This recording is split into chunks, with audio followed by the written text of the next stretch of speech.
আসসালামু আলাইকুম, কেমন আছেন সবাই? আশা করি অনেক ভালো আছেন। আমিও অনেক ভালো আছি আপনাদের দোয়ায়।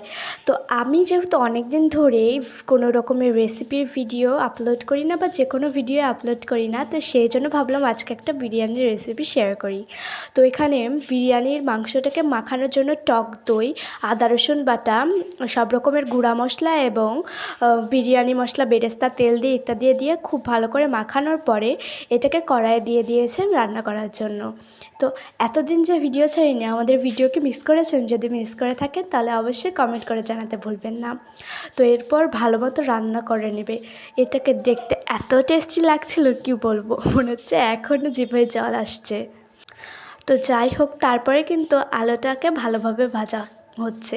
আলু ছাড়া তো আমার বিরিয়ানি খেতে একদমই ভালো লাগে না। কার কার এরকম হয় কমেন্ট করে জানাবেন। তো তারপরে আমি আর একটা ভিডিও করিনি, ফাইনাল লুক একবারে দেখাচ্ছি। তো বিরিয়ানিটা কিন্তু অনেক টেস্টি হয়েছিল। তো আমি থালায় সাজিয়ে নিয়ে বসে পড়েছি রান্নাঘরের সাথে সাথে টেস্ট করার জন্য।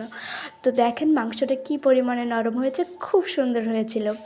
তো এতক্ষণ ধৈর্য সহকারে পুরো ভিডিওটা দেখার জন্য থ্যাংক ইউ। এভাবে পাশে থাকেন, ফলো করেন, লাইক করেন।